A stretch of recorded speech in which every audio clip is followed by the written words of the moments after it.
Hello, I'm Ruth, and this is my husband, Dave, and we're here to talk to you about our prayer life together.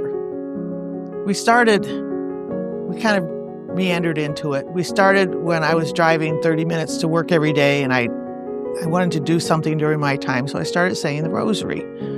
And then I retired, and I continued to say the rosary. And then Dave retired shortly after that, and the Rosary Challenge came up, and he wanted to start saying the rosary with me.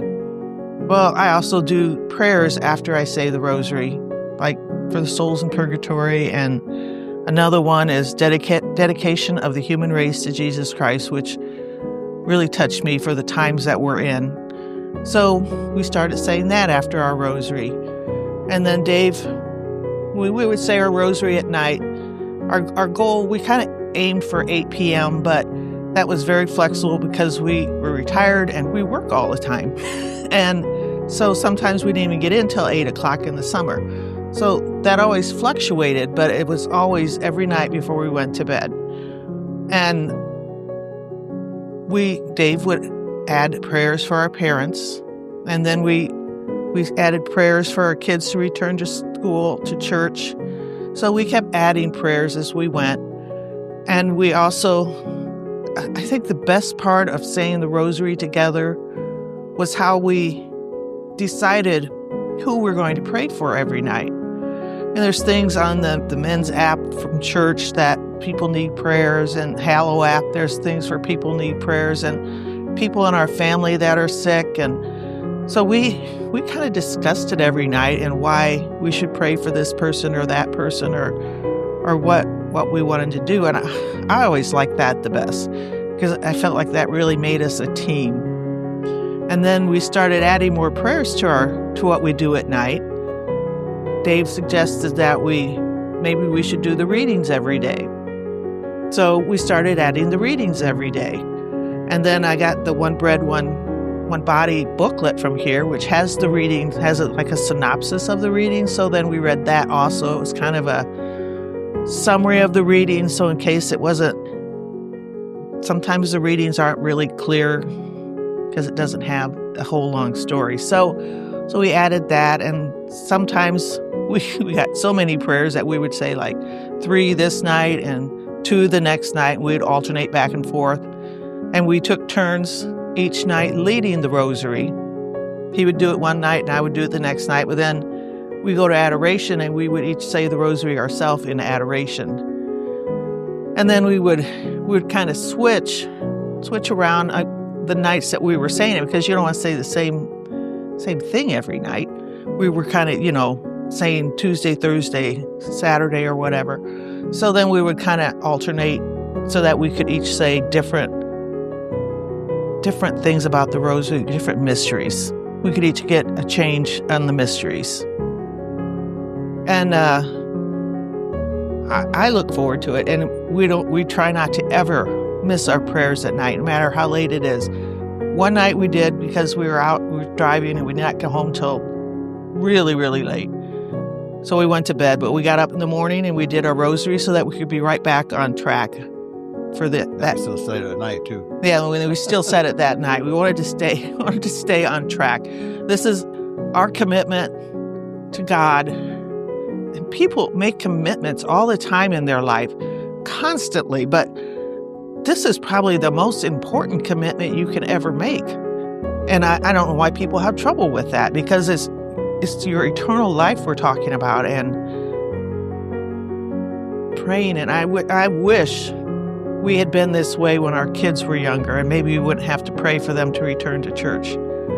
Because if we had had this commitment when we were younger, and it would have been a lot harder when you've got kids and everything to set them down and say, let's just say a prayer. But it's very important, and we screwed up then, but we're not screwing up now. And we're going. I don't know about that. Well, I mean, we're trying very hard to get things right, and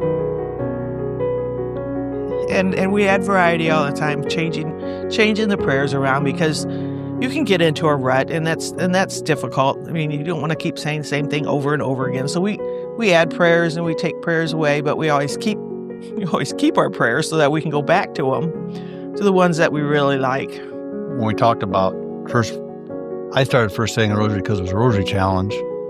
And then I didn't think you even going to, I thought you probably thought I was going to agree to do that, and I did.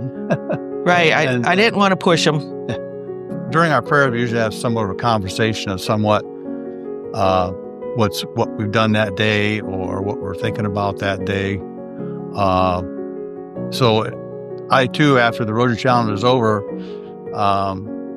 she didn't think I was going to keep going, but I kept going because of that fact. It was a way to somewhat connect with each other every day. And instead of just paying prayers, which is great, but it's also a way to connect with each other. And like she said earlier, I think it would be a good thing if younger families could start doing this also. Now, I realize you have young kids, you can't, pray a lot of prayers with them, but maybe as you say some prayers with them and then put them to bed, and then maybe when you guys, the couple, find the time to pray together, that would be a good thing too. And then you just have to manage your time. And sometimes it doesn't work out. I especially understand when you have kids, you're raising kids, it doesn't always work out. But try to find that time. Start off with even just 5 minutes. Yes. And maybe it'll grow to 10 minutes. But you guys can talk with each other and judge what you want to do, because of every family's different. But I agree, too, if we would have maybe done that with our kids, it would have been a help. Mm-hmm. And even, this may sound, how would I say it, too far ahead, but even when you're dating, possibly talk to your future partner or spouse about, even prayer in their lives. Do they have any prayer? Do they pray at all? I realize maybe go to different churches, and you never know who you're going to end up meeting and marrying, but I think that prayer thing is probably very important, even from the beginning, because we didn't say much prayers when we first got married. No. We went to church all the time. We were both Catholics. But with us working a little bit different schedules, we didn't have, we weren't on the same wavelength, so to speak, time-wise. Right. So that didn't work out, and it was raising two little boys that were, boys would be boys, a little mischievous sometimes. So that took a little extra work there too. But I think the earlier you get started, the better. And like she said, we don't stay with the same prayers all the time. We usually say the rosary all the time. I don't think we ever... Yeah, we always say the rosary. Say the rosary, but... and that's what's neat about it, too. You can find different prayers to say. And I think the next thing I like to do is even start maybe checking on a saint or reading about a saint. That would be good.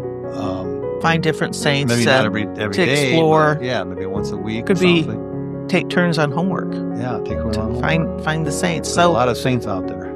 it really brings you closer together as a couple too. Yeah, that's the main thing, and you feel, and I think your kids would feel, to just see the example of their parents praying together, and just bringing them in for a few minutes to say, hold hands together and pray, is priceless. That's something they'll remember for a long time.